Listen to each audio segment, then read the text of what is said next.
Hello everyone, topper IAS daily current affairs ಅನಾಲಿಸಿಸ್ಗೆ ಸ್ವಾಗತ. ನಾವು ಪ್ರಿಲಿಮ್ಸ್ ಪಾಯಿಂಟ್ ಆಫ್ ವ್ಯೂಯಿಂದ ಇಂಪಾರ್ಟೆಂಟ್ ಆರ್ಟಿಕಲ್ಸ್ನ ಡಿಸ್ಕಸ್ ಮಾಡ್ತಾ ಇದ್ದೀವಿ. ಸೊ ಮೊದಲನೇ ಆರ್ಟಿಕಲ್ ಬಂದುಬಿಟ್ಟು ನಾವು ಎಸ್ಸೆ ರಿಲೇಟೆಡ್ ಆಗಿ ಒಂದು ಇಂಪಾರ್ಟೆಂಟ್ ಕಾನ್ಸೆಪ್ಟ್ ಬಂದಿತ್ತು. ಸೊ ಅದರಲ್ಲಿರುವಂಥ ಕೆಲವೊಂದು ಪಾಯಿಂಟ್ಸನ್ನು ನಿಮಗೆ ಹೇಳ್ತಾ ಇದ್ದೀನಿ. ಯಾವುದು ರಿಲೇಟೆಡ್ ಆಗಿ ಅಂದರೆ ಈಕ್ವಾಲಿಟಿ ರಿಲೇಟೆಡ್ ಆಗಿ ಇದು ತುಂಬ ಇಂಪಾರ್ಟೆಂಟ್ ಆಗುತ್ತೆ.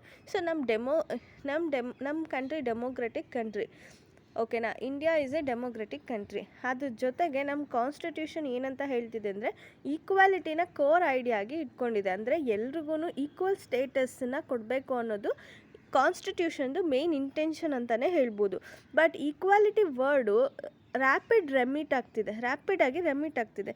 ಏನಕ್ಕೋಸ್ಕರ ಅಂದರೆ ಈಗ ಫಾರ್ ಎಕ್ಸಾಂಪಲ್ ಕಾನ್ಸ್ಟಿಟ್ಯೂಷನ್ ಇರ್ಬೋದು, ಇಂಡಿಯನ್ ಗೌರ್ಮೆಂಟ್ ಸಿಸ್ಟಮ್ ಇರ್ಬೋದು, ಏನು ಮಾಡ್ತಿದೆ, ಈಕ್ವಾಲಿಟಿನ ಅಚೀವ್ ಮಾಡೋದಕ್ಕೆ ಟ್ರೈ ಮಾಡ್ತಿದೆ. ಬಟ್ ಇದು ಐಡಿಯಲ್ ಸ್ಟೇಟಲ್ಲೇ ಇದೆ ಹೊರತು ಇನ್ನೂ ಕೂಡ ಫುಲ್ಲಿ ರಿಯಲೈಸ್ ಆಗಿಲ್ಲ ಅಂತಲೇ ಹೇಳ್ಬೋದು. ಸೊ ಹಾಗಾಗಿ ಇದು ಇನ್ನೂ ಕೂಡ ಐಡಿಯಲ್ ಸ್ಟೇಟಲ್ಲೇ ಇದೆ. ಸೊ ಇಂಡಿಯನ್ ಕಾನ್ಸ್ಟಿಟ್ಯೂಷನ್ ಏನಂತ ಪ್ರಾಮಿಸ್ ಮಾಡುತ್ತೆ ಅಂದರೆ ಎಲ್ರಿಗೂ ಕೂಡ ಈಕ್ವಲ್ ರೈಟ್ಸನ್ನು ಪ್ರೊವೈಡ್ ಮಾಡ್ತೀವಿ ಅಂತ ಹೇಳಿ ಇಂಡಿಯನ್ ಕಾನ್ಸ್ಟಿಟ್ಯೂಷನು ಪ್ರಾಮಿಸ್ ಮಾಡ್ತಿದೆ. ಯಾವುದೇ ಒಂದು ಬೆನಿಫಿಟ್ಸನ್ನು ಸೊಸೈಟಿಗೆ ಕೊಡಬೇಕು ಅಂತ ಅಂದರೆ ಸ್ಮಾಲರ್ ಗ್ರೂಪ್ಸ್ ಇರ್ಬೋದು, ರಿಲೀಜಿಯಸ್ ಗ್ರೂಪ್ಸ್ ಇರ್ಬೋದು, ಲಿಂಗ್ವಿಸ್ಟಿಕ್ ಮೈನಾರಿಟಿ ಇರ್ಬೋದು, ದಲಿತ್ಸ್ ಇರ್ಬೋದು, ಸೊ ಎಲ್ಲರಿಗೂ ಕೂಡ ಈಕ್ವಾಲಿಟಿನ ಅಚೀವ್ ಮಾಡಬೇಕು ಅನ್ನೋ ಉದ್ದೇಶದಿಂದನೇ ಯಾವುದೇ ಬೆನಿಫಿಟ್ಸನ್ನು ಕೊಡ್ತಾರೆ. ಇದು ಸಬ್ಸ್ಟೆನ್ಸಿವ್ ಈಕ್ವಾಲಿಟಿನ ಅಚೀವ್ ಮಾಡೋದು ಈ ಒಂದು ಇಂಡಿಯನ್ ಕಾನ್ಸ್ಟಿಟ್ಯೂಷನ್ದು ಮೇನ್ ಏಮ್, ಕೋರ್ ಐಡಿಯಾ ಅಂತಲೇ ಹೇಳ್ಬೋದು. This cut across all the markers of the identity. ಅಂದರೆ ಒಬ್ಬರನ್ನ ಅನ್ಈಕ್ವಲ್ ಅಂತ ಐಡೆಂಟಿಫೈ ಮಾಡೋದಕ್ಕೆ ಯಾವ ಮಾರ್ಕರ್ಸ್ ಇದೆ ಅದನ್ನೆಲ್ಲನೂ ಕೂಡ ರಿಮೂವ್ ಮಾಡಬೇಕಂತ ಹೇಳಿ ಇವರು ಹೇಳ್ತಿದ್ದಾರೆ. ಕಲರ್ ಇರ್ಬೋದು, ರೇಸ್ ಇರ್ಬೋದು, language, faith, caste, region or food ಎಲ್ಲನೂ ಕೂಡ ಈ ಎಲ್ಲ ಬೇಸಿಸ್ ಮೇಲೂ ಕೂಡ ಏನು ಐಡೆಂಟಿಟಿ ಇದೆ ಅದನ್ನೆಲ್ಲನೂ ರಿಮೂವ್ ಮಾಡಬೇಕಂತ ಹೇಳ್ತಿದೆ. ಮತ್ತು ಫೇತ್ ಏನಿದೆ ಅಲ್ವಾ ಅದು ಇನ್ಕ್ರೀಸ್ ಆಗಬೇಕು ಅಂತ ಹೇಳ್ತಿದ್ದಾರೆ. ಇಫ್ ಇನ್ ಕೇಸ್ ಇವಾಗ ಏನಾಗ್ತಿದೆ ಅಂದರೆ ವಿಸಿಬಲ್ ಡಿಫ್ರೆನ್ಷಿಯೇಟರು ನಮ್ಮ ಕಣ್ಣಿಗೆ ಕಾಣಿಸ್ತಿದೆ, ಅನ್ಈಕ್ವಾಲಿಟಿ ಅನ್ನೋದು ನಮ್ಮ ಕಣ್ಣಿಗೆ ಕಾಣಿಸ್ತಿದೆ. ಅದನ್ನು ಯಾವ ರೀತಿ ಚೇಂಜ್ ಮಾಡ್ತೀವಿ, ಯಾವ ರೀತಿ ಅನ್ಈಕ್ವಲ್ ಇರೋದನ್ನು ಈಕ್ವಲ್ ಮಾಡೋದಕ್ಕೆ ಟ್ರೈ ಮಾಡ್ತೀವಿ ಅನ್ನೋದು ಎಲ್ರಿಗೂ ಕಾಣಬೇಕು ಅಂತ ಹೇಳಿ ಹೇಳ್ತಿದ್ದಾರೆ. ನೆಕ್ಸ್ಟ್ ಆರ್ಟಿಕಲಿಗೆ ಹೋಗೋದಾದರೆ ಪಬ್ಲಿಕ್ ಅಫೇರ್ಸ್ ಇಂಡೆಕ್ಸ್ 2021. ಸೊ ಏನಿದು ಪಬ್ಲಿಕ್ ಅಫೇರ್ಸ್ ಇಂಡೆಕ್ಸ್ 2021 ಅಂದರೆ ಕರ್ನಾಟಕ ಏನು ಮಾಡಿದೆ ಅಂದರೆ ಈ ಒಂದು ಪಬ್ಲಿಕ್ ಅಫೇರ್ಸ್ ಇಂಡೆಕ್ಸಲ್ಲಿ 7th ರ್ಯಾಂಕನ್ನು ಪಡ್ಕೊಂಡಿದೆ. ಸೊ ಲಾಸ್ಟ್ ಇಯರು ಇದು 4th ಪೊಸಿಷನಲ್ಲಿತ್ತು, ಈ ವರ್ಷ 7th ರ್ಯಾಂಕನ್ನು ತಗೊಂಡಿದೆ. ಸೊ ಏನಕ್ಕೋಸ್ಕರ, ಯಾಕೆ ಇಷ್ಟು 3 ಪೊಸಿಷನನ್ನು ಕೆಳಗೆ ಬಂದಿದೆ ಅಂತ ಅಂದರೆ ಇದಕ್ಕಿಂತ ಮುಂಚೆ ಕೆಲವೊಂದು ಪಾಯಿಂಟ್ಸನ್ನು ಇದ್ರ ಬಗ್ಗೆ ತಿಳ್ಕೊಳ್ಳೋಣ. ಸೊ ಗವರ್ನೆನ್ಸ್ ಪರ್ಫಾರ್ಮೆನ್ಸನ್ನು ಕೂಡ ಇಲ್ಲಿ ಕನ್ಸಿಡರ್ ಮಾಡಿದ್ದಾರೆ. ಯಾವ ಒಂದು ಪಾಯಿಂಟಲ್ಲಿ ಗವರ್ನೆನ್ಸ್ ಪರ್ಫಾರ್ಮೆನ್ಸನ್ನು ಕನ್ಸಿಡರ್ ಮಾಡಿದ್ದಾರೆ ಅಂದರೆ ಕಾಂಟೆಕ್ಸ್ಟ್ ಆಫ್ ಸಸ್ಟೈನಬಲ್ ಡೆವಲಪ್ಮೆಂಟ್, ಅಂದರೆ ಯಾವ ರೀತಿ ಸಸ್ಟೈನಬಲ್ ಡೆವಲಪ್ಮೆಂಟನ್ನು ಮಾಡಿದ್ದಾರೆ, ಎಸ್ಪೆಷಲಿ ಈಕ್ವಿಟಿ ಇರ್ಬೋದು, ಗ್ರೋತ್ ಇರ್ಬೋದು, ಅಥವಾ ಸಸ್ಟೈನಬಿಲಿಟಿ ಪಿಲ್ಲರ್ಸ್ ಮೇಲೆ ಈ ಒಂದು ಪಬ್ಲಿಕ್ ಅಫೇರ್ಸ್ ಇಂಡೆಕ್ಸನ್ನು ತೊಗೊಂಡು ಬಂದಿದ್ದಾರೆ. ಇದ್ರದ್ದು ಮೇನ್ ಫೀಚರ್ಸು ಬರೀ ಇದ್ರ ಮೇಲೆ ಮಾತ್ರ ಅಲ್ಲ, 5 ಸೆಂಟರ್ ಸ್ಪಾನ್ಸರ್ಡ್ ಸ್ಕೀಮ್ಸ್ ಮೇಲೆ ಡಿಸೈಡ್ ಆಗಿದೆ. ಸೊ ಯಾವ್ದು 5 ಸೆಂಟರ್ ಸ್ಪಾನ್ಸರ್ಡ್ ಸ್ಕೀಮ್ಸ್ ಅಂದರೆ ಒಂದು MG NREGA, that is Mahatma Gandhi rural employment guarantee scheme. Second one national health machine. Third one integrated child development service. Fourth one ಸಮಗ್ರ ಶಿಕ್ಷಾ ಅಭಿಯಾನ. 5th one mid day meal scheme. So ಈ ಒಂದು features ಮೇಲೆ ಈ ಒಂದು public affairs ಇಂಡೆಕ್ಸನ್ನು analyse ಮಾಡ್ತಿದ್ದಾರೆ. ಏನಕ್ಕೋಸ್ಕರ ಇದು ಕೀ ಡೆವಲಪ್ಮೆಂಟ್ ಪ್ಯಾರಾಮೀಟರ್ಸ್ನ ಆ್ಯಡ್ ಮಾಡುತ್ತೆ, ಎಸ್ಪೆಷಲಿ ಯಾವ ಫೀಲ್ಡಲ್ಲಿ ಅಂದರೆ ಹೆಲ್ತು, ಎಜುಕೇಷನು, ಲೈವ್ಲಿಹುಡ್. ಸೊ ಈ ಒಂದು ಪಬ್ಲಿಕ್ ಅಫೇರ್ಸ್ ಕಮಿಟಿ ಕನ್ಸಿಡರ್ ಮಾಡ್ತಿರೋವಂಥ ಪ್ಯಾರಾಮೀಟರ್ಸು ಹೆಲ್ತು, ಎಜುಕೇಷನ್ ಮತ್ತು ಲೈವ್ಲಿಹುಡ್. ಸೊ ಈ ಪರ್ಫಾರ್ಮೆನ್ಸನ್ನು ಸ್ಟೇಟ್ಸು ಕೋವಿಡಲ್ಲಿ ಯಾವ ರೀತಿ ಪರ್ಫಾರ್ಮ್ ಮಾಡಿದ್ದಾರೆ ಅನ್ನೋದ್ರ ಮೇಲೆ ಈ ಒಂದು ಪಬ್ಲಿಕ್ ಅಫೇರ್ಸ್ ಇಂಡೆಕ್ಸ್ ಸ್ಕೋರನ್ನು ಡಿಸೈಡ್ ಮಾಡಿದ್ದಾರೆ. ನೆಕ್ಸ್ಟು ಟಾಪ್ 4 ಪೊಸಿಷನಲ್ಲಿ ಇರೋವಂಥ ಕಂಟ್ರೀಸ್ ಏನಿದೆ ಅದು ಸೌತರ್ನ್ ಸ್ಟೇಟೇ ಇದೆ. ಟಾಪ್ 5ಅಲ್ಲಿ 4 ಸ್ಟೇಟ್ಸು ಸೌತರ್ನ್ ಸ್ಟೇಟ್ಸೇ ಇದೆ. ಈಗ ಕೇರಳ ಇರ್ಬೋದು, ತಮಿಳ್ನಾಡು ಇರ್ಬೋದು, ಆಂಧ್ರ ಪ್ರದೇಶ್ ಇರ್ಬೋದು, ಇವರು ಟಾಪ್ 3 ಪೊಸಿಷನನ್ನು ಆಕ್ಯುಪೈ ಮಾಡ್ಕೊಳ್ತಿದ್ದಾರೆ.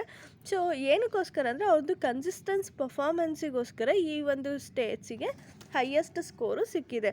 ಕರ್ನಾಟಕ ಏನು ಮಾಡಿದೆ 5th due to the moderately good. ಅಂದರೆ ಈ ಒಂದು ಥೀಮ್ ಆಫ್ ಪ್ರಿಪೇರ್ಡ್ನೆಸ್ ಏನಿದೆಯಲ್ಲ ಅದ್ರ ಪರ್ಫಾರ್ಮೆನ್ಸ್ ಮೇಲೆ ಇದಕ್ಕೆ ರ್ಯಾಂಕನ್ನು ಕೊಟ್ಟಿದ್ದಾರೆ. ಕೇರಳ ಒಂದು ಬೆಸ್ಟ್ ಪರ್ಫಾರ್ಮಿಂಗ್ ಸ್ಟೇಟ್ಸ್ ಆಗಿ ಹೊರಹೊಮ್ಮಿದೆ, ಎಸ್ಪೆಷಲಿ ಲಾರ್ಜ್ ಸ್ಟೇಟ್ಸ್ ಕ್ಯಾಟಗರಿನಲ್ಲಿ. ಸಿಕ್ಕಿಂ ಬಂದುಬಿಟ್ಟು ಸ್ಮಾಲ್ ಸ್ಟೇಟ್ಸ್ ಕ್ಯಾಟಗರಿನಲ್ಲಿ ಬೆಸ್ಟ್ ಪರ್ಫಾರ್ಮರ್ ಆಗಿ ಹೊರಹೊಮ್ಮಿದೆ.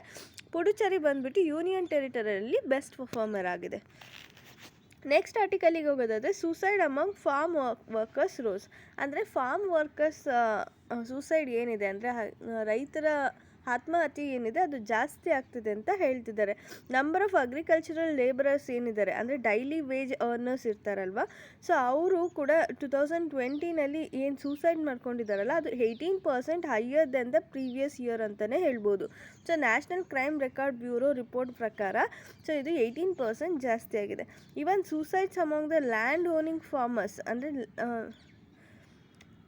ಯಾರ ಹತ್ರ ಲ್ಯಾಂಡ್ ಇರಲ್ವ ಅಂದರೆ ಲ್ಯಾಂಡ್ಲೆಸ್ ಲೇಬರರ್ಸ್ ಇರ್ತಾರಲ್ವ, ಅಗ್ರಿಕಲ್ಚರಲ್ ಲೇಬರರ್ಸ್, ಸೊ ಅವರ ಸೂಸೈಡು ಜಾಸ್ತಿ ಆಗ್ತಿದೆ ಅಂತ ಹೇಳ್ತಿದ್ದಾರೆ.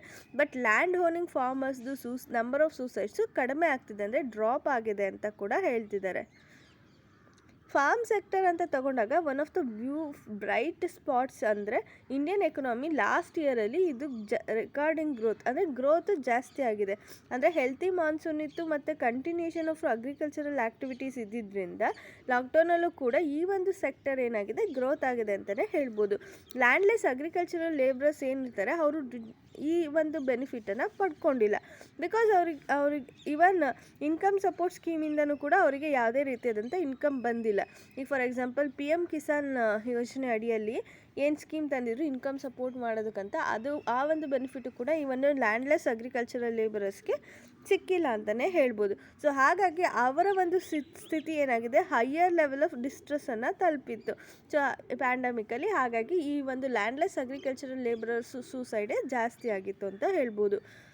ಈಗ ನಾವಿಲ್ಲಿ ಜಾಬ್ ಹಜಾರ್ಡ್ ಅಂತ ತಗೊಂಡಾಗ ಟೋಟಲು 1.53 ಲ್ಯಾಕ್ ಪೀಪಲ್ ಸೂಸೈಡ್ ಮಾಡಿಕೊಂಡ್ರೆ ಅದರಲ್ಲಿ 37,666 ಅಂದರೆ 24% ಡೈಲಿ ವೇಜ್ ಅರ್ನರ್ಸೇ ಇದ್ದಾರೆ ಅಂತ ಹೇಳ್ತಿದ್ದಾರೆ. ಹೋಮ್ ಮೇಕರ್ಸ್ ಅಂತ ತಗೊಂಡಾಗ 14.66, self employed 11%, unemployed 10%, salaried person 9%, students 8%, farm ಸೆಕ್ಟರಲ್ಲಿ 7%.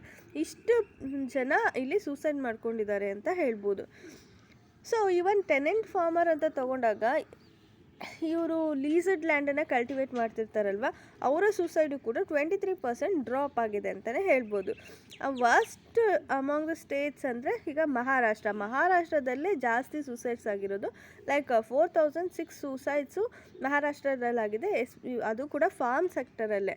ಮತ್ತು 15% ಫಾರ್ಮ್ ವರ್ಕರ್ ಸೂಸೈಡು ಇನ್ಕ್ರೀಸ್ ಆಗಿದೆ ಅಂತಲೇ ಹೇಳ್ಬೋದು. ದ ಅದರ್ ಸ್ಟೇಟ್ಸಿಗೆ ಅಂತ ತಗೊಂಡಾಗ ಕರ್ನಾಟಕದಲ್ಲಿ 2016 ಸೂಸೈಡ್ ಆಗಿದೆ, ಆಂಧ್ರ ಪ್ರದೇಶದಲ್ಲಿ 89 ಸೂಸೈಡ್ಸ್ ಆಗಿದೆ, ಮಧ್ಯಪ್ರದೇಶದಲ್ಲಿ 735 ಸೂಸೈಡ್ ಆಗಿದೆ, ಕರ್ನಾಟಕದಲ್ಲಿ 43% ಇನ್ಕ್ರೀಸ್ ಆಗಿದೆ ಅಂತಲೇ ಹೇಳ್ಬೋದು, ಎಸ್ಪೆಷಲಿ ಫಾರ್ಮ್ ವರ್ಕರ್ಸ್ ಸೂಸೈಡು 2020ನಲ್ಲಿ. ನಮಗೆ ಈ ಒಂದು ಎಕ್ಸಾಮ್ ಪಾಯಿಂಟ್ ಆಫ್ ವ್ಯೂಯಿಂದ ತೊಗೊಂಡಾಗ ಈ ನಂಬರ್ಸ್ ಇಂಪಾರ್ಟೆಂಟ್ ಆಗಲ್ಲ, ಬಟ್ ಫಾರ್ಮರ್ ಸೂಸೈಡ್ ಬಗ್ಗೆ ನಾವು ಅನಲೈಸ್ ಮಾಡ್ತೀವಲ್ಲ ಅದು ತುಂಬ ಇಂಪಾರ್ಟೆಂಟ್ ಆಗುತ್ತೆ. ಇಲ್ಲಿರುವಂಥ ಡಾಟಾ ಏನಂತ ಹೇಳ್ತಿದೆ ಅಂದರೆ ಈ ಲ್ಯಾಂಡ್ಲೆಸ್ ಫಾರ್ಮ್ ಲೇಬರರ್ಸ್ ಇದ್ದಾರಲ್ಲ ಅವರು ತುಂಬ ವಲ್ನರಬಲ್ ಅಂತಲೇ ಹೇಳ್ತಿದ್ದಾರೆ. ಸೊ ಈ ಒಂದು ಲ್ಯಾಂಡ್ಲೆಸ್ ಲೇಬರರ್ಸ್ ಏನು ಮಾಡ್ತಾರೆ ಅಂದರೆ ಲೀಸಡ್ ಲ್ಯಾಂಡನ್ನ ಕಲ್ಟಿವೇಟ್ ಮಾಡ್ತಿರ್ತಾರೆ ಅಥವಾ ಸೊ ಇವರಿಗೆ ಸೂಸೈಡನ್ನು ತಡಿಬೇಕಂದ್ರೆ ಸೂಸೈಡನ್ನು ತಡಿಬೇಕಂದ್ರೆ ಒಂದು ಏನು ಮಾಡಬೇಕಂದ್ರೆ ಅವರಿಗೆ ಲೀಸಡ್ ಲ್ಯಾಂಡನ್ನು ಕಲ್ಟಿವೇಟ್ ಮಾಡೋದಕ್ಕೆ ಅವಕಾಶವನ್ನು ಮಾಡಿಕೊಡ್ಬೇಕು. ಮತ್ತು ಈ ಟೆನೆಂಟ್ ಫಾರ್ಮರ್ನ ಈ ಆಂಧ್ರ ಪ್ರದೇಶ್ ತೊಗೊಂಡು ಬಂದಿರುವಂಥ ರತ್ತಿ ಭರೋಸಾ ಸ್ಕೀಮಲ್ಲಿ ಅಥವಾ PM ಕಿಸಾನ್ ಯೋಜನಾ ಸ್ಕೀಮಲ್ಲಿ ಇನ್ಕ್ಲೂಡ್ ಮಾಡ್ಕೊಳ್ಬೇಕು. ಸೊ ಇದರಿಂದ ಏನಾಗುತ್ತೆ ಈ ರೀತಿಯಾದಂಥ ಸ್ಕೀಮ್ಸಲ್ಲಿ ಇನ್ಕ್ಲೂಡ್ ಮಾಡ್ಕೊಳ್ಳೋದ್ರಿಂದ ಅವರಿಗೆ ಕೆಲವೊಂದು ಇನ್ಕಮ್ ಸಪೋರ್ಟ್ ಸಿಗುತ್ತೆ. ಸೊ ಆವಾಗ ಏನಾಗುತ್ತೆ ಸೂಸೈಡು ಡಿಕ್ರೀಸ್ ಆಗುತ್ತೆ ಸಿಗ್ನಿಫಿಕೆಂಟ್ಲಿ ಅಂತ ಹೇಳ್ತಿದ್ದಾರೆ. ಮತ್ತು ಲ್ಯಾಂಡ್ ಓನಿಂಗ್ ಫಾರ್ಮರ್ ಸೂಸೈಡ್ಸ್ ಏನಿದೆಯಲ್ಲ ಅದು ಡಿಕ್ರೀಸ್ ಆಗಿದೆ. ಇದು ಏನಕ್ಕೆ ಡಿಕ್ರೀಸ್ ಆಗಿರ್ಬೋದು ಅಂತ ಅಂದರೆ ಇದಕ್ಕೆ ತುಂಬ ರೀಸನ್ಸ್ ಇದೆ. ಈಗ ಫಾರ್ ಎಕ್ಸಾಂಪಲ್ ಇರಿಗೇಷನ್ ಇಂಪ್ರೂವ್ ಆಗಿರ್ಬೋದು ಅಥವಾ ಮೆಕನೈಸ್ಡ್ ಫಾರ್ಮಿಂಗ್ ಸ್ಟಾರ್ಟ್ ಆಗಿರ್ಬೋದು, ಫಾರ್ಮಲ್ ಮನಿ ಲಾಂಡ್ರಿಂಗನ್ನು ಅಡಾಪ್ಟ್ ಮಾಡ್ಕೊಂಡಿರ್ಬೋದು, ಸಬ್ಸಿಡೀಸಿಂದ ಇರ್ಬೋದು. ಸೊ ಈ ಎಲ್ಲ ರೀಸನ್ಸಿಂದ ಫಾರ್ಮ್ ಸೆಕ್ಟರಲ್ಲಿ ಸೂಸೈಡ್ಸು ಕಡಿಮೆ ಆಗಿರ್ಬೋದು ಅಂತ ಹೇಳ್ತಿದ್ದಾರೆ. Olive ridley sea turtles. ಏನಿದು ಆಲಿವ್ ರೆಡ್ಲಿ ಸೀ ಟರ್ಟಲ್ಸು ಯಾವಾಗೂ ನ್ಯೂಸಲ್ಲಿರುತ್ತೆ. ಸೊ ಹಾಗಾಗಿ ಪ್ರಿಲಿಮ್ಸ್ ಪಾಯಿಂಟ್ ಆಫ್ ವ್ಯೂಯಿಂದ ಇದು ತುಂಬ ಇಂಪಾರ್ಟೆಂಟ್ ಆಗುತ್ತೆ. ಸೊ ಇದು ಮಾಸ್ ನೆಸ್ಟಿಂಗಿಗೋಸ್ಕರ ಏನು ಮಾಡುತ್ತೆ, ಆಲಿವ್ ರೆಡ್ಲಿ ಸೀ ಟರ್ಟಲ್ಸ್ ಏನಿರುತ್ತೆ ಅದು ಒಡಿಶಾ ಕೋಸ್ಟ್ ಹತ್ರ ಬರುತ್ತೆ. ಸೊ ಇದು ಎಂಡೇಂಜರ್ ಸ್ಪೆಸಿಸ್ ಆಗಿರುತ್ತೆ IUCN ಪ್ರಕಾರ. ಸೊ ಅದಕ್ಕೋಸ್ಕರ ಇದನ್ನು ಪ್ರೊಟೆಕ್ಟ್ ಮಾಡಬೇಕು. ಇಲ್ಲಿ ಬಂದಾಗ ಈಗ ನೆಸ್ಟಿಂಗಿಗಂತ ಬಂದಾಗ ಅವನ್ನ ಪ್ರೊಟೆಕ್ಟ್ ಮಾಡಬೇಕು ಅನ್ನೋ ಉದ್ದೇಶದಿಂದ ಒಂದು ಕಮಿಟಿನ ಫಾರ್ಮ್ ಮಾಡಿದ್ದಾರೆ. That is MS Swaminathan research foundation. Odisha government MS Swaminathan research foundation ಜೊತೆಗೆ ಕೊಲ್ಯಾಬರೇಟ್ ಮಾಡಿಕೊಂಡು ಒಂದು ಕಸ್ಟಮೈಸ್ಡ್ ಮೊಬೈಲ್ ಅಪ್ಲಿಕೇಶನನ್ನು ತೊಗೊಂಡು ಬಂದಿದೆ. ಏನಿದು ಕಸ್ಟಮೈಸ್ಡ್ ಮೊಬೈಲ್ ಅಪ್ಲಿಕೇಶನು? ಇದು ಏನು ಮಾಡುತ್ತಂದರೆ ಫಿಷರ್ಮ್ಯಾನ್ಸಿಗೆ ಅಲರ್ಟನ್ನು ಕೊಡುತ್ತೆ.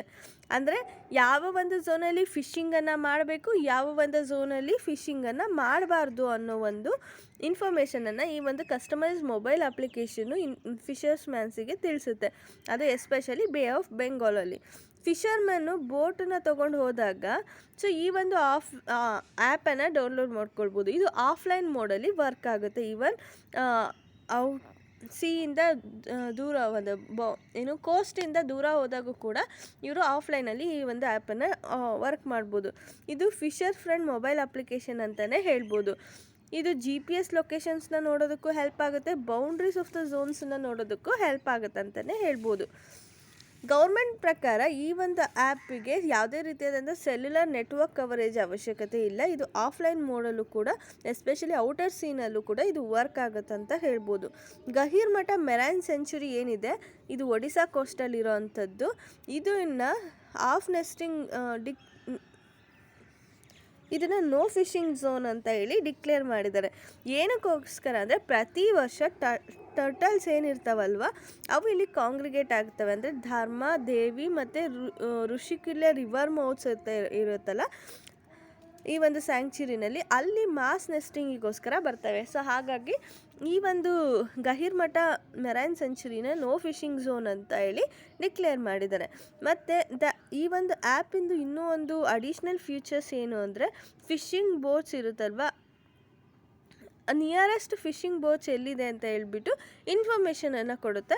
ಮತ್ತು ನಿಯರ್ ರಿಯಲ್ ಟೈಮ್ ಇನ್ಫಾರ್ಮೇಷನನ್ನು ಕೂಡ ಕೊಡುತ್ತೆ ರಿಗಾರ್ಡಿಂಗ್ ವೆದರ್ ಇರ್ಬೋದು, ಪೊಟೆನ್ಷಿಯಲ್ ಫಿಶಿಂಗ್ ಝೋನ್ಸ್ ಇರ್ಬೋದು, ಓಷನ್ ಸ್ಟೇಟ್ ಫೋರ್ಕಾಸ್ಟ್ ಇರ್ಬೋದು, ಡಿಸಾಸ್ಟರ್ ಅಲರ್ಟ್ಸ್ ಇರ್ಬೋದು, ಅಥವಾ ಅದರ್ ಇನ್ಫಾರ್ಮೇಷನ್ ಇರ್ಬೋದು. For example Indian national centre for ocean information system ಏನೇನು ಇನ್ಫಾರ್ಮೇಷನ್ ಕೊಡಬೇಕಂತ ಅಂದ್ಕೊಂಡಿರುತ್ತೆ ಆ ಎಲ್ಲ ಇನ್ಫಾರ್ಮೇಷನು ಕೂಡ ಇದರಲ್ಲಿ ಸಿಗುತ್ತೆ. Which will further strength and the safety and security of the fisherman. So ಅಂದರೆ ಈ ಆ್ಯಪನ್ನು ಯೂಸ್ ಮಾಡೋದ್ರಿಂದ ಅವ್ರ ಸೇಫ್ಟಿ ಮತ್ತು ಸೆಕ್ಯೂರಿಟಿನ ಪ್ರೊಟೆಕ್ಟ್ ಮಾಡ್ಕೊಂಡಂಗಾಗುತ್ತೆ, ಇನ್ನು ಸ್ಟ್ರೆಂಥನ್ ಮಾಡ್ದಂಗೆ ಆಗುತ್ತೆ ಅಂತ ಹೇಳ್ಬೋದು.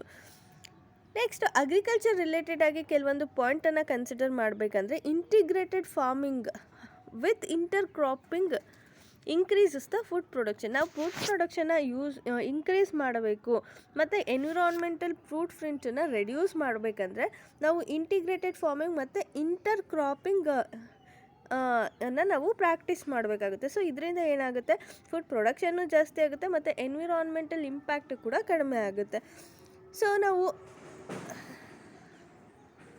ಅದನ್ನು ಕಲ್ಚರ್ ಕ್ರಾಪಿಂಗಿಗೆ ಕನ್ಸಿಡರ್ ಮಾಡಿದ್ರೆ ಇಂಟಿಗ್ರೇಟೆಡ್ ಫಾರ್ಮಿಂಗ್ ಮತ್ತು ಇಂಟರ್ ಕ್ರಾಪಿಂಗು ತುಂಬ ಬೆಸ್ಟ್ ಟೆಕ್ನಿಕ್ ಅಂತಲೇ ಹೇಳ್ಬೋದು.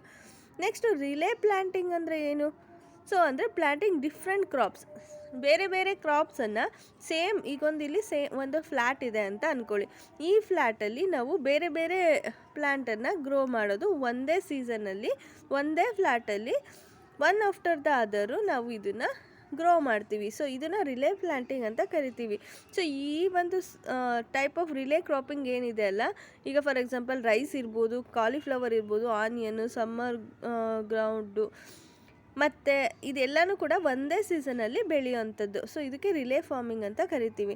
ಇದ್ರದ್ದು ಅಡ್ವಾಂಟೇಜ್ ಏನು ರಿಲೇ ಫಾರ್ಮಿಂಗ್ ಮಾಡೋದ್ರಿಂದ ಅಂತ ಅಂದರೆ ಲೆಸ್ ರಿಸ್ಕ್ ಅಂತಲೇ ಹೇಳ್ಬೋದು. ಬಿಕಾಸ್ ನಾವು ಒಂದೇ ಕ್ರಾಪ್ ಮೇಲೆ ನಾವು ಡಿಪೆಂಡ್ ಆಗೋ ಅವಶ್ಯಕತೆ ಇಲ್ಲ. ಬಿಕಾಸ್ ಮೋರ್ ದ್ಯಾನ್ ಒನ್ ಕ್ರಾಪನ್ನು ನಾವು ಬೆಳೀತಾ ಇದ್ದೀವಿ. ಸೊ ಹಾಗಾಗಿ ಒಂದು ಕ್ರಾಪ್ ಕೈ ಕೊಟ್ಟರು ಇನ್ನೊಂದು ಕ್ರಾಪ್ ಆದರೂ ಕೈ ಹಿಡಿಯುತ್ತೆ ಅನ್ನೋ ಒಂದು ನಂಬಿಕೆಯನ್ನು ಇಟ್ಕೊಂಡಿರ್ಬೋದು.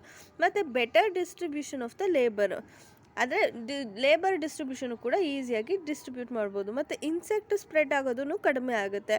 ಕಾರ್ಬನ್ ಡೈಆಕ್ಸೈಡು, ಓಝೋನು ಮತ್ತು ಆಕ್ಸೈಡ್ಸ್ ಆಫ್ ನೈಟ್ರೋಜನ್ಸು, ಫಾಸ್ಫರಸ್ಸು ಕೂಡ ಇಲ್ಲಿ ಸ್ವಲ್ಪ ಕಡಿಮೆ ಆಗುತ್ತೆ ಅಂತಲೇ ಹೇಳ್ಬೋದು.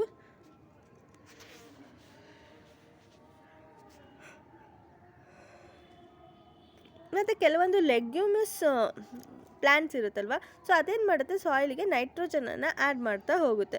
ಸೊ ಹಾಗಾಗಿ ತೆಲಂಗಾಣದಲ್ಲಿರುವಂಥ ಸ್ಮಾಲ್ ಫಾರ್ಮರ್ಸ್ ಇರ್ಬೋದು, ಕರ್ನಾಟಕ, ಮಹಾರಾಷ್ಟ್ರ, ಅವರೆಲ್ಲ ಆ್ಯಕ್ಚುಲಿ ಇದನ್ನು ಮಾಡ್ತಾ ಇದ್ದಾರೆ. ಸೊ ಇದರಿಂದ ಏನಾಗ್ತಿದೆ, ಅವರಿಗೆ ತುಂಬ ಮನಿ ಬರ್ತಿದೆ ಅಂತಲೇ ಹೇಳ್ಬೋದು ಈ ರಿಲೇ ಫಾರ್ಮಿಂಗಿಂದ. ನೆಕ್ಸ್ಟು ಸ್ಟ್ರಿಪ್ ಕ್ರಾಪಿಂಗ್ ಅಂದರೆ US ಇದನ್ನು ಜಾಸ್ತಿ ಯೂಸ್ ಮಾಡ್ತಾರೆ, ಬಿಕಾಸ್ ಇಲ್ಲಿ ಲಾರ್ಜರ್ ಫೀಲ್ಡ್ ಇರುತ್ತೆ. ಸೊ ಹಾಗಾಗಿ ಮೀಟನ್ನು ಕಾರ್ನ್ ಜೊತೆಗೆ ಮತ್ತು ಸೋಯಾಬೀನ್ ಜೊತೆಗೆ ಬೆಳೀತಿದ್ದಾರೆ. ಅಂದರೆ ಈಗ ಫಾರ್ ಎಕ್ಸಾಂಪಲ್ ಒಂದು ಫ್ಲ್ಯಾಟ್ ಇದೆ ಅಂತಂದರೆ ಇಲ್ಲಿ ವೀಟ್ ಹಾಕಿದ್ರೆ ಇಲ್ಲಿ ಸೋಯಾಬೀನು, ಇಲ್ಲಿ ಕಾರ್ನು, ಮತ್ತು ವೀಟು, ಸೋಯಾಬೀನು, ಕಾರ್ನು, ಈ ಥರ ಆಲ್ಟರ್ನೇಟಿವ್ ಪ್ಯಾಟ್ರನಲ್ಲಿ ಬೆಳೀತಾರೆ. ಇಲ್ಲ ಅಂದರೆ ಇಲ್ಲೆಲ್ಲೋ ಇಲ್ಲಿ ಒಂದ್ಸಲಿ ವೀಟು, ಇಲ್ಲಿ ಕಾರ್ನು, ಇಲ್ಲಿ ಸೋಯಾಬೀನು, ಈ ಥರ. ಸೊ ಅಂದರೆ ಸ್ಟ್ರಿಪ್ ಪ್ಯಾಟ್ರನಲ್ಲಿ ಒಂದಾದಮೇಲೆ ಒಂದು ಈ ರೀತಿಯಾಗಿ ಬೆಳೀತಾ ಹೋಗ್ತಾರೆ. But this needs large land. ಇದಕ್ಕೆ ತುಂಬ ದೊಡ್ಡ ಲ್ಯಾಂಡ್ ಇರಬೇಕಾಗುತ್ತೆ. ಬಟ್ ಇಂಡಿಯಾದಲ್ಲಿ ನಮಗೆ ಲಾರ್ಜ್ ಅಗ್ರಿಕಲ್ಚರಲ್ ಲ್ಯಾಂಡ್ ಸಿಗೋದು ತುಂಬ ರೇರು. ಬಟ್ ಎಲ್ಲಿ ಲಾರ್ಜ್ ಫೀಲ್ಡ್ಸ್ ಇದೆಯೋ ಅಲ್ಲಿ ಇದನ್ನು ನಾವು ಯೂಸ್ ಮಾಡ್ಕೊಳ್ಬೋದು. ಮತ್ತು ಲ್ಯಾಂಡನ್ನು ಸ್ಟ್ರೈಪ್ಸ್ ಆಗಿ ಡಿವೈಡ್ ಮಾಡ್ತಾರೆ. Stripes of grass are left to grow. ಒಂದು ಕ್ರಾಪ್ಸ್ ಬಿಟ್ವೀನಲ್ಲಿ ಒಂದು ಸ್ಟ್ರೈಪ್ಸ್ ಆಫ್ ಅಂದರೆ ಗ್ರಾಸಸ್ ಕೂಡ ಬೆಳೆಯೋದಕ್ಕೆ ಅವಕಾಶ ಕೊಡ್ತಾರೆ. ಆಮೇಲೆ ಟ್ರೀಸ್ನ ಪ್ಲ್ಯಾಂಟ್ ಮಾಡ್ತಾರೆ. ಏನಕ್ಕೋಸ್ಕರ ಅಂದರೆ ಅದಕ್ಕೆ ಶೆಲ್ಟರ್ನ ಕ್ರಿಯೇಟ್ ಮಾಡೋದಕ್ಕೆ, especially stabilising in the desert ಏರಿಯಾನ ಸ್ಟೆಬಿಲೈಸ್ ಮಾಡೋದಕ್ಕೆ ಇದನ್ನು ಯೂಸ್ ಮಾಡ್ತಾರೆ, ಟ್ರೀಸ್ನ ಪ್ಲ್ಯಾಂಟ್ ಮಾಡಿ. ನೆಕ್ಸ್ಟ್ ಸಾಯಿಲ್ ಮಲ್ಚಿಂಗ್ ಅಂತ ಅಂದರೆ ಇದೇನು ಮಾಡುತ್ತೆ, ಆಲ್ ಬೇರ್ ಸಾಯಿಲ್ಸ್ ಏನು ಕವರ್ ಇರುತ್ತಲ್ಲ ಅದನ್ನು ಸ್ಟ್ರಾ, ಲೀವ್ಸ್ ಮತ್ತು even the land use. So ಅಂದರೆ ನಾವು ಏನೇನು ಲ್ಯಾಂಡನ್ನು ಯೂಸ್ ಮಾಡ್ತಿರ್ತೀವಿ, ಬೇರ್ ಸಾಯಿಲ್ ಇರುತ್ತಲ್ಲ ಅದನ್ನು ಲೀವ್ಸಿಂದ ಇರ್ಬೋದು, ಸ್ಟ್ರಾಯಿಂದ ಇರ್ಬೋದು, ಇದರಿಂದ ಏನು ಮಾಡ್ತಾರೆ, ಫಸ್ಟು ಕವರ್ ಮಾಡ್ತಾರೆ. ಆಮೇಲೆ ಏನಕ್ಕೋಸ್ಕರ ಇದನ್ನು ಮಾಡ್ತಾರೆ ಅಂದರೆ ಎರೋಷನನ್ನು ಕಡಿಮೆ ಮಾಡೋದಕ್ಕೋಸ್ಕರ, ಅಂದರೆ ಮಣ್ಣಿನ ಸವಕಳಿ ಏನಿರುತ್ತೆ ಅದನ್ನು ಕಡಿಮೆ ಮಾಡೋದಕ್ಕೋಸ್ಕರ ಈ ಒಂದು ಸಾಯಿಲನ್ನು ಕವರ್ ಮಾಡ್ತಾರೆ. ಮತ್ತು ಮಾಯ್ಶ್ಚರನ್ನು ರಿಟೈನ್ ಮಾಡಬೇಕು, ಸಾಯಿಲ್ ಮಾಯ್ಶ್ಚರನ್ನು ರಿಟೈನ್ ಮಾಡಬೇಕು. ಮತ್ತು ಆರ್ಗನಿಸಮ್ಗೆ ಬೆನಿಫಿಟ್ ಮಾಡಬೇಕು. ಲೈಕ್ ಅರ್ತ್ವಾರ್ಮ್, ಅಂದರೆ ಅರ್ತ್ವಾರ್ಮ್ ಇದೆಲ್ಲ ಏನು ಮಾಡುತ್ತೆ, ನಮಗೆ ತುಂಬ ಹೆಲ್ಪ್ ಮಾಡುತ್ತಲ್ವ, ನೈಟ್ರೋಜನ್ ಫಿಕ್ಸೇಷನಲ್ಲಿರ್ಬೋದು ಮತ್ತು ಡಿಸ್ಇಂಟಿಗ್ರೇಷನಲ್ಲಿರ್ಬೋದು. ಇದಕ್ಕೋಸ್ಕರ ಏನು ಮಾಡ್ತಾರೆ, ಇವಕ್ಕೆ ಬೆನಿಫಿಟ್ ಆಗಲಿ ಅಂತ ಹೇಳಿ ಸಾಯಿಲನ್ನು ಕವರ್ ಮಾಡ್ತಾರೆ. ಮತ್ತು ಈವನ್ ಸೇಮ್ ಸೆಟ್ ಆಫ್ ಬೆನಿಫಿಟ್ಸನ್ನು ನಾವು ಸಾಯಿಲ್ ಟಿಲ್ಲಿಂಗ್ ಮಾಡೋದ್ರ ಮೂಲಕನೂ ಕೂಡ ಆಫರ್ ಮಾಡ್ಬೋದು. Even these methods are very much effective for Indian agriculture. ಈ ಒಂದು ಮೆಥಡ್ಸ್ ಏನಿದೆಯಲ್ಲ ಇದು ಇಂಡಿಯನ್ ಅಗ್ರಿಕಲ್ಚರ್ಗೆ ತುಂಬ ಎಫೆಕ್ಟಿವ್. ಅಂದರೆ ಸಾಯಿಲನ್ನು ಲೀವ್ಸ್ ಅಥವಾ ಸ್ಟ್ರಾಸಿಂದ ಕವರ್ ಮಾಡೋದ್ರಿಂದ ಏನಾಗುತ್ತೆ, ಅದರಿಂದ ಮಾಯ್ಶ್ಚರ್ ರಿಟೈನ್ ಆಗುತ್ತೆ, ಎರೋಷನ್ ಕಡಿಮೆ ಆಗುತ್ತೆ, ಮತ್ತು ನೈಟ್ರೋಜನ್ ಫಿಕ್ಸೇಷನ್ ಆಗುತ್ತೆ, ಕೆಲವೊಂದು ಆರ್ಗನಿಸಮ್ಗೂ ಕೂಡ ತುಂಬ ಬೆನಿಫಿಟನ್ನು ಪ್ರೊವೈಡ್ ಮಾಡುತ್ತೆ. ಸೊ ಹಾಗಾಗಿ ಇದು ಇಂಡಿಯನ್ ಅಗ್ರಿಕಲ್ಚರ್ಗೆ ತುಂಬ ಇಂಪಾರ್ಟೆಂಟ್ ಅಂತಲೇ ಹೇಳ್ಬೋದು. That's all for today. ನಿಮಗೆ ಇದರಲ್ಲಿ ಯಾವುದೇ ರೀತಿಯಾದಂಥ ಡೌಟ್ಸ್ ಇದ್ದರೆ ಕಮೆಂಟ್ ಸೆಕ್ಷನಲ್ಲಿ ಕೇಳ್ಬೋದು. ನಿಮ್ಗೆ ಈ ಒಂದು ವಿಡಿಯೋ ಇಷ್ಟ ಆಗಿದ್ರೆ ಲೈಕ್ ಮಾಡಿ, ಶೇರ್ ಮಾಡಿ, ಕಮೆಂಟ್ ಮಾಡಿ, ಹಾಗೂ ಟಾಪರ್ IAS ಚಾನಲನ್ನು ಸಬ್ಸ್ಕ್ರೈಬ್ ಮಾಡ್ಕೊಳ್ಳಿ. Thank you all.